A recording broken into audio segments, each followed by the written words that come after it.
खुलुमबाय रायजोफोर दिनै फुंबिलिनि खौराङाव फिन खेबसेबाव बयखौ बरायनानै लाग्रोबाय। दासिमनि खौरांफोरा जाबाय। गिबि खौराङाव दं गुवाहाटीआव थानाय भारा न'आव सासे आरोबाव लाइमोननि गोथैस' बोखांनो मोन्दों। मख'जाथावदि गोबां समफोरावनो गुवाहाटी नोगोरमायाव गोबां हिन्जावसा एबा लाइमोनफोरनि जिउ खहा जाना थानाय एबा थैनाय जाथायफोरखौ खोनानो मोनबाय थायो आरो गावनि खथा एबा रुम भारा लानायाव थैना थानाय थासारियाव बोखांनो मोननाय गोबां केसफोरा जाबोबाय थादों। बेबायदिनो गुवाहाटीआव भारानि न'आव मोन्दों सासे लाइमोन हिन्जावसानि गोथैस'। बे जाथाया सिलपुखुरिनि काली मन्दिरनि साखाथियाव जादोंमोन। बोखांनो मोननाय बा बोखांनो हानाय गोथैस'आ अरांनि थागिबि नेहा सयकिया। हिन्जावसाया टनिक्सनि श'रुमाव खामानि मावोमोन, जेराव नेहा सयकियानि न'आ अरांनि 2 नं चैकिया कल'नियावमोन। बे जाथाया माबोरै जानो मोनखो बेखौ दासिमबो हमनो हायाखै, नाथाय बे जाथायनि सायाव गोख्रोङै नायबिजिरनाया सोलिगासिनो दं होनना मिथिनो मोन्दों। गोदानै महर होनाय अदालगुरि जिल्लानि माजबाद रेलवे स्टेशनखौ बेखेवबाय। अदालगुरि जिल्लानि माजबाद रेलवे स्टेशनखौ गोदान दाथायारि खाबुफोरजों लुफिननाय जादों। अमृत भारत स्किमनि सिङाव 101.9 कौटि रां खरसा खालामनानै बे रेलवे स्टेशनखौ लुफिननाय जादों। अमृत भारत स्किमनि गेजेरजों रङिया डिभिजननि माजबाद रेलवे स्टेशनखौ गोदान मुगानि, खम बेसेननि आरो दावबायारिफोरनि मोजां हान्थामेला मिरुआव सोलायनाय जादों। लोगोसे जायगानि दोरोङारि नेरसोनथि, हारिमुआरि सिनायथिखौ संरैखा खालामनायनि सायाव नोजोर होनायबो जादों। रायजो बेंगिरि लक्ष्मण प्रसाद आचार्यआ बिथाङा बुङो दि माजबाद रेलवे स्टेशनखौ अमृत भारत स्टेशनाव सोलायनाया बे ओनसोलखौ समाजारि आरो रांखान्थियारि बिथिङाव जौगाहोगोन। बे मावथांखियाव सोफादेरजानाय रेलवे स्टेशनाव गोबां खाबुफोर थागोन, जेरै समायना महरै जौगाहोनाय स्टेशन बिल्डिं, गोदान मुगानि गोसारथि जायगा, गुवार वेटिं एरिया, प्लेटफर्मनि गोलाव इन्टारकानेक्टिभ लिफ्टजों लोगोसे फुट अभारब्रिज, गुबुन गुबुन बेंगुरा सुबुंफोरनि थाखाय खाबु होनाय आरो गोदान मुगानि जिरायग्रा खथा, मोनसे जौगा थाखोनि दावबायारि फोरमायथि बिखान्थि थागोन होनना लक्ष्मण प्रसाद आचार्यआ बिथाङा फोरमायथियो। गोदानै बानायनाय एबा गोदानै लुजानाय माजबाद रेलवे स्टेशनखौ मैया गाहाय मन्त्रि नरेन्द्र मोदी बिथाङा पान्जाबनि जलंधरनिफ्राय भार्चुएल राहाजों बेखेवनानै होयो। बे बेखेवनाय हाबाफारियावनो हादोरसानि रायजो बेंगिरि मानगोनां लक्ष्मण प्रसाद आचार्यआ बिथाङा बाहागो लायो। बिथांजों लोगोसेनो जायगानि एमएलए एबा केबिनेट मन्त्रि चरण बर' आरो एमएलए नीलिमा देवीआबो बाहागो लायो। एसीएस अफिसार अरूप कुमार चक्रवर्तीखौ साख्रिनिफ्राय होखारबाय। आसाम सोरखारनि पार्सनेल बिफाना साख्रिनिफ्राय होखारो चक्रवर्तीखौ। बिथांनि हेंथायै सोरखारनि नेमखान्थि सिफायनायनि अजदआव बिफाना नायबिजिरदोंमोन। बिसायख'थियारि जथुम्मायाव नुजाथियै मानकुलियाव जौ लोंनाय, मावखुलियाव नुजाथिबाङै, एसएसएलसी आनजादाव लेहेम खालामनाय बायदि बायदि गोबां अजदनि हेंथायै बिथांनि माखासे केस मोननाय जायो। अजदफोरा फोरमान जानायनि उनाव हादोरसा बेंगिरिनि गनायथि बादियै साख्रिनिफ्राय होखारो एसीएस मावख'गिरिखौ। इयुनाव सोरखारि साख्रिनि थाखाय योग्य सुबुं नङा होनना बिथांखौ फोसावदों। सिखोना जोहोलाव माहारियारि हाग्रामायाव फिन आयेन बेरेखायै हाग्रा सिफायफिननाया सोराङाव फैदों। चिरां जिल्ला भारत भुटान सिमना एबा रुनिकाटा फरेस्ट रेन्जनि सिङाव थानाय सिखोना जोहोलाव माहारियारि हाग्रामानि माखासे बाहागोखौ दुथांफोरा हाग्रा दंफां फोजोबस्रांना प्लास्टिकनि न' लुना थानो नाजानायखौ बे साननैसोनि गेजेराव नुनो मोन्दों। अन्थाइ बिखा माखासे सुबुंफोरा हाग्रानि बिफां लाइफांफोरनि सायाव जेबो अननाय गैयाजासे गोबां गिदिर गिदिर दंफांफोरखौ रुवाफोरजों दानफायना दोननायखौ नुनो मोन्दों। बे जाथायखौ खौरां मोननानै चिरां जिल्ला रुनिकाटा फरेस्ट रेन्जनि रेन्जार जसमादिक मुसाहारि बिथाङा गावनि हानजाजों लोगोसे जायगायाव दावबायो आरो गोदानै हाग्रा सिफायनाय जायगाखौ नायगिदिङो आरो बेबादि इनाय हाबा मावनाया सोंखारिजाथाव जादों होनना जसमादिक मुसाहारि बिथाङा खौरांगिरिनि सिगाङाव फोरमायदों। क'क्राझारनि गसाइगाव ओनसोलनि थाखाय मोनसे मोजां खौरां। PND गसाइगाव एन्टिरियर डिलारखौ मैया बेखेवबाय।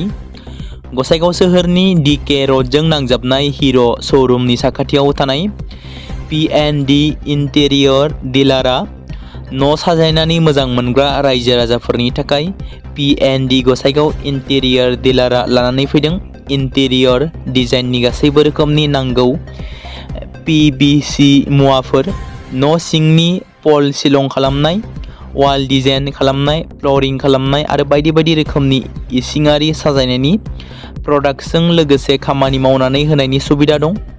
बेजों लोगोसे बायजोआरि साजायनाय रुफ टपिंनिबो सुबिदा दं। न'नि इन्टेरियर डिजाइन खालामनो थांखि लादोंब्ला थाबैनो जगाजग खालामदो एबा भिजिट खालामदो गसाइगाव DK र'डआव थानाय PND गसाइगाव इन्टेरियर एबा 9678031033 जानबुं नम्बराव फोनांजाब खालामनो हागोन। सनितपुर जिल्लानि दिकियाजुलि हालामनि साजिद माहिर इस्लारिया JAM आनजादखौ उथ्रिसारनो हाबाय। उथ्रिसारनाय फरायसाखौ दुंब्रुदै बरायदों दिकियाजुलि सार्कोल इउथ कमिटि थामहिनबा NELCआ 2026 मायथाइनि इन्डियान इन्स्टिट्युट अफ टेक्न'लजि बम्बेजों खुंजानाय JAM आनजादखौ सनितपुर जिल्लानि सिङाव थानाय दिकियाजुलि हालामनि दावगाफुर गामिनि थागिबि तुरजामिन इस्लारि आरो मन्जु इस्लारिनि फिसाज्ला साजिद माहिर इस्लारिया गासै भारतनि मादावनो 1031 रेंक लानानै उथ्रिनो हानानै नखरजों लोगोसे ओनसोलनि रंजाखांनाय आरो गोजोननाय लाबोदों।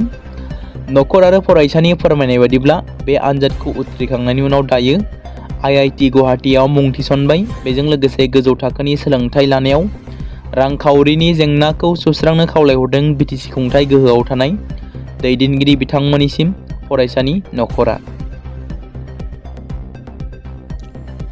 आसामाव आयेन बेरेखायै हा दखल खालामनानै थाग्रा मुसलमानफोरखौ आरोबाव एभिक्सन खालामगोननि इसारा मोननाय जादों। बावैसो सान सिगां कामरुप जिल्लायाव एभिक्सन खालामखांनायनि उनाव आरोबाव आसामाव थानाय माखासे जिल्लाफोराव थामहिनबा आयेन बेरेखायै दखल खालामनानै थानाय माइनरिटि हारिफोरखौ एभिक्सन खालामनो थियारि खालामदों होनना बे समाव मिथिनो मोननाय जादों। जों मिथिगौ गिबि मन्त्रि डक्टर हिमन्त बिश्व शर्माया आसामाव गोदान सोरखार दानाय लोगो लोगोनो आयेन बेरेखायै दखल खालामनानै थाग्राफोरखौ एबा दखल खालामग्राफोरखौ दखल खालामनानै थानाय गासैखौबो एभिक्सन खालामनाय जागोन होनना खोथा होदोंमोन एबा बुंदोंमोन। बेराफारसेथिं बे बिथिंखौ नोजोर बोनानै नायोब्ला फैबाय थानाय समफोराव BTCआवबो एभिक्सन खालामगोन नामा? मख'जाथावदि BTCआवबो गोबां सुबुंफोरा बर' जायगायाव एबा माखासे 6 सिडुल ओनसोलाव हा आवग्रिनानै दं। बर' एबा ट्राइबेलफोरनि अनगायै माखासे माइनरिटि हारिनि सुबुंफोरखौ एभिक्सन खालामनांगौनि दाबिजों थांनाय माखासे सान सिगांनिफ्रायनो बा माखासे दान सिगांनिफ्राय BTC सोरखार आरो BTC हाग्रा बिफानखौ खावलायबोबाय थादों, आर'जलाइ होबोदों। बड'लेण्ड जनजाति सुरक्षा मन्चनि आफादगिरि दावराव देख्रेब नार्जारिया नाथाय BTCआव माब्ला एभिक्सन खालामगोन बेखौ उननि समासो फोरमायसिगोन। नाथाय बेखौ मख'नो गोनांदि APDCLनो हा होनायनि बेलायाव बर'फोराबो गोबां खहा जागोन, जेराव बर'फोरा हा हगारनो गोनां जागोन, जेराव गोबां रोजा बिगा हा APDCLनो हगारनो हाबाय होनना बे समाव मिथिनो मोन्दों। जाय बिथिंखौ लानानै बर'फोरा थांनाय बावैसो सान सिगां धरनाबो होदोंमोन BTC सोरखारनि हेंथायै। थारैनो APDCLनो होमारोब्ला फैबाय थानाय समाव बर'फोरा माबादि थासारियाव फैगोन बेखौ उननि समासो फोरमायसिगोन। हादोराव फिन आरोबाव कर'ना भाइरासनि गाग्लोबनाय 20 साननि गेजेरावनो 19 सुबुंनि देहायाव साग्लोबदों कर'ना भाइरास।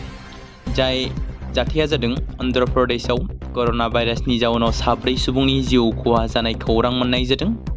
मख'नो गोनांदि थांनाय 2019 मायथाइयाव कर'ना भाइरासनि गोहोमाव गोबां हादोरावनो कर'ना भाइरासनि सन्देरनायाव गोबां सुबुंनि जिउ खहा जादोंमोन।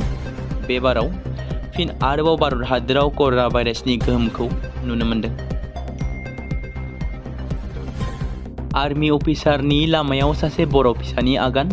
एलाहाबादनि 19 SSBजों खुंजानाय सार्भिस सेलेक्शन बर्ड थामहिनबा SSBनि मोगा-मोगि इन्टारभिउआव आबुङै उथ्रिसारनायनि उनाव उदालगुरि जिल्लानि गोग्गानाय लाबोदों बाथाकुसि गामिनि बिबुसुन्दर बर'आ, जेराव बिथां बिबुसुन्दर बर'खौ मुंदांखा 157 नेशनेल डिफेन्स एकाडेमि थामहिनबा NDA फरायफारिनि थाखाय गनायथिनाय रिकमेन्डेड जादों।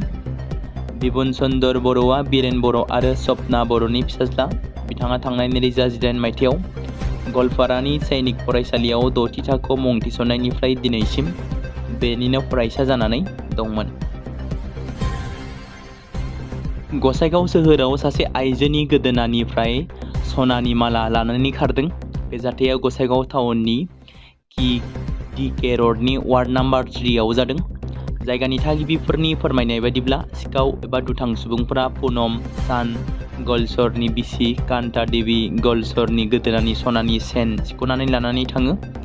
सनानि मालाया 1 तलानि लिरथायनिमोन होननानै फोरमायदों। सानै दुथां सुबुंफोरा आपाची मटर साइकेलाव फैनानै हरखाबै सनानि मालाखौ सेख'नानै लानानै थाङो होनना मिथिनो मोन्दों।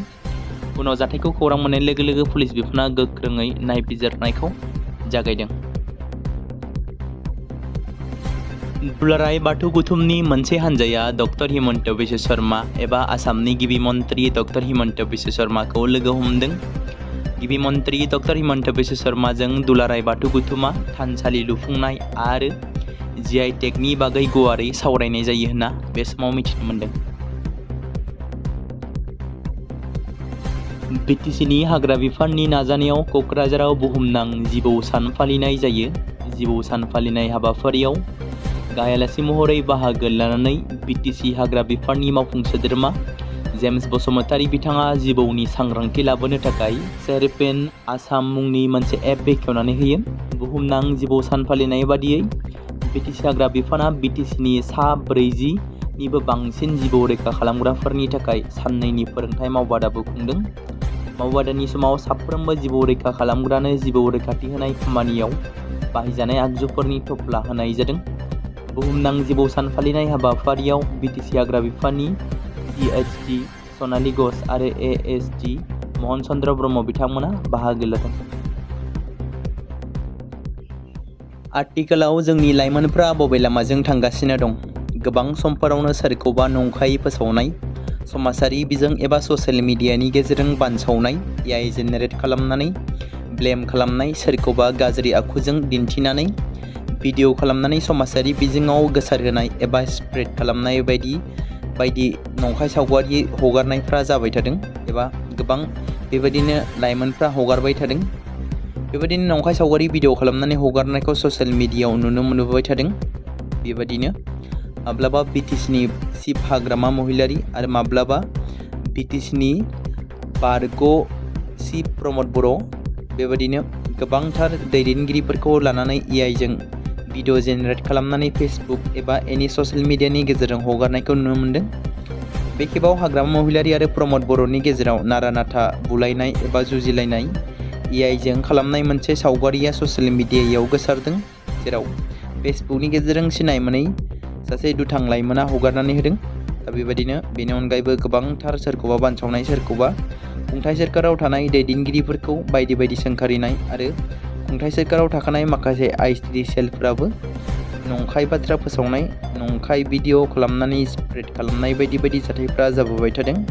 बेबायदि आखुनिफ्राय माब्ला बर' लाइमोनफ्रा एंगारगोन बेखौ उननि समासो फोरमायसिगोन।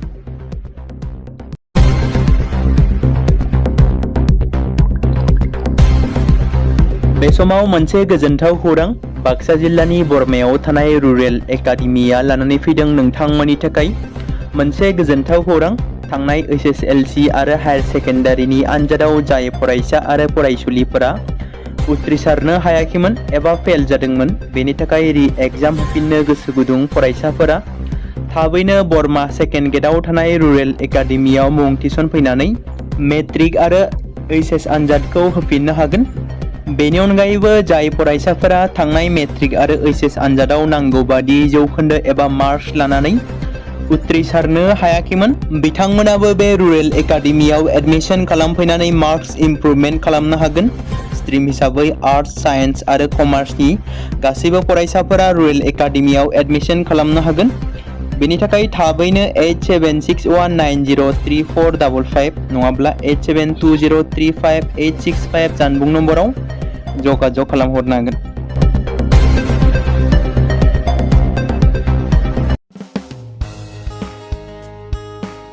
बे समाव मोनसे गोनां फोसावथाय बर' सावथुन नायनानै मोजां मोनग्रा गासै बर' रायजो राजाफोरनि गेजेराव लानानै फैदों मोनसे बर'नि OTT प्लेटफर्म गोनां, जाय प्लेटफर्मनि गेजेरजों नोंथांमोना बर'नि गोदान गोजाम सावथुनफोरखौ नुनो मोनगोन। थांनाय माखासे बोसोर सिगां बर'नि गेजेराव लानानै फैनाय निउ एप बायदिनो फिन आरोबाव लानानै फैदों बर' रायजो राजाफोरनि थाखाय। बे बाथ्राखौ मख'नाया गोनांदि 2025 मायथाइनि जानुवारि दानाव ओंखारनाय आंगो स्ट्रीम मुंनि मोनसे OTT प्लेटफर्म गोनां निउ एपनि गेजेरजों नोंथांमोना गोबांथार बर'नि सावथुनफोर जेरै ट्रेजेडी, रमान्टिक, एक्शन आरो कमेडीजों बुंफबनाय सावथुनफोरखौ नुनो मोनगोन। जेरै सनानि नखर, थांखि गैयै समाज, अनसुला आफा, हिर', बिमा बायदि बाजै, अर, थैसाम, वान्टेड, संदान आरो रं नाम्बार बायदि सावथुनफोरा मख'जाथाव। बेफोर सावथुनफोरखौ नायनो थाखाय नोंथांमोना गिबियावनो आंगो स्ट्रीम एपखौ गावनि मबाइलाव थानाय प्ले स्ट'रनिफ्राय डाउनल'ड खालामनानै लोगोसे इनस्टल खालामनानै गावनि मबाइल नाम्बारजों लगइन खालामनानै लाग्रोनांगोन। बेनि उनाव नोंथांमोना गोबांथार नुनो मोनै सावथुनफोरखौ गुगोल पे, फन पे आरो पेटिएमजों रं नाम्बार सावथुनखौ नायनो थाखाय 60 रां आरो संदान सावथुनखौ नायनो थाखाय 80 रां, वान्टेड सावथुनखौ नायनो थाखाय 60 रां, थैसाम सावथुनखौ नायनो थाखाय 60 रां बेबायदिनो गोबांथार नुनो मोनै सावथुनफोरखौ नायनो थाखाय सुबिदा खालामनानै होदों आंगो स्ट्रीम प्लेटफर्मा। फिन नोंथांमोननि गेजेराव फोरमायबावनो लादों बर' सावथुन नायनानै मोजां मोनग्रा गासै बर' रायजो राजाफोरनि गेजेराव लानानै फैदों मोनसे बर'नि OTT प्लेटफर्म गोनां जाय प्लेटफर्मनि गेजेरजों नोंथांमोना बर'नि नुनो मोनै सावथुनफोर जेराव गोदान गोजाम सावथुनफोरखौ नुनो मोनगोन। बे बाथ्राखौ मख'नाया गोनांदि 2025 मायथाइनि जानुवारि दानाव दिहुनजानाय आंगो स्ट्रीम मुंनि मोनसे OTT प्लेटफर्म गोनां एपनि गेजेरजों नोंथांमोना गोबांथार बर'नि ट्रेजेडी, रमान्टिक, एक्शन आरो कमेडीजों बुंफबनाय सावथुनफोरखौ नुनो मोनगोन। जेरै रं नाम्बार, संदान, वान्टेड, थैसाम, अर, बिमा बायदि बाजै, हिर', अनसुला आफा, थांखि गैयै समाज, सनानि नखर बायदि बायदि सावथुनफ्रा मख'जाथाव। बेफोर सावथुनफोरखौ नायनो थाखाय नोंथांमोना गिबियावनो आंगो स्ट्रीम एपखौ गावनि मबाइलाव थाखानाय प्ले स्ट'रनिफ्राय इनस्टल खालामनानै गावनि मबाइल नाम्बारजों लगइन खालामखांनायनि उनाव नोंथांमोना गोबांथार नुनो मोनै सावथुनफोरखौ गुगोल पे, फन पे आरो पेटिएमजों रं नाम्बार सावथुनखौ नायनो थाखाय 60 रां, संदान सावथुनखौ नायनो थाखाय 80 रां, वान्टेड सावथुनखौ नायनो थाखाय 60 रां, थैसाम सावथुनखौ नायनो थाखाय 60 रां बेफोरबायदिनो अर सावथुनखौ नायनो थाखाय 60 रां पे खालामनांगोन। बेबायदिनो गोबांथार नुनो मोनै बर' सावथुनफोरखौ नायनो थाखाय सुबिदा खालामनानै होदों आंगो स्ट्रीम प्लेटफर्मा। बे समाव मोनसे गोजोनथाव खौरां, क'क्राझार जिल्लानि सिङाव थानाय बड'लेण्ड एकाडेमि सिनियर सेकेन्डारि स्कुला लानानै फैदों BTC हालामनि थाखाय मोनसे गोजोनथाव खौरां। 2026 आरो 2027 सोलोंथाइ बोसोरनि थाखाय क'क्राझार तिनिआलिनि हल्टुगाव आउटपस्टआव थानाय बड'लेण्ड एकाडेमि सिनियर सेकेन्डारि स्कुला फार्स्ट इयारनि थाखाय प्रि एडमिशन एबा जेबो बेसेन होनाङालासे मुं थिसननाय आरो फर्म गथायनाया दासान्दि सोलिगासिनो दङ आरो बेनि गेजेराव देग्लायनि मेट्रिक आनजादाव 100आव 75 जौखोन्दोनि गोजौआव जौखोन्दो लानानै उथ्रिसार जानो हानाय साबा फरायसा एबा बिजाथिफोरनि थाखाय आबुङै जेबो बेसेन होनाङालासे मुं थिसननो आरो फरायनो थाखाय खाबु होनाय जादों आरो बेनि अनगायैबो बोसोरै फरायसा आरो फरायसुलिफोरखौ लानानै EBS ट्रिप एबा सोलोंथायारि दावबायनायखौ लानाय जायो। मख'जाथावदि बे बड'लेण्ड एकाडेमि सिनियर सेकेन्डारि स्कुलाव आर्ट्स स्ट्रिमनि थाखाय आयदा हिसाबै इंलिश, ML बड', political science, education, history, economics, advance बड' गासैबो आयदाखौ मोननो हागोन आरो बे सेकेन्डारि स्कुलाव इंराजि आरो बर' बिजोङा थागोन। मोजां सोलोंथाइ लानायनि अनगायैबो बड'लेण्ड एकाडेमि सिनियर सेकेन्डारि स्कुलाव उफ्रा सोलोंथाइ हिसाबै एनभायरनमेन्ट, फिल्ड स्टाडि बायदिखौ लानानै सोलोंथाइ लानो हागोन। बेनि अनगायैबो बे फरायसालियाव हौवासा आरो हिन्जावसाफोरनि थाखाय आलादा आलादायै हस्टेलनि खाबुफोर होनाय जादों। बेनि थाखाय नोंथांमोना आबुङै मिथिबावनो थाखाय एबा थोंजोङै फोनांजाब खालामहर 9101488399 जानबुं नम्बराव।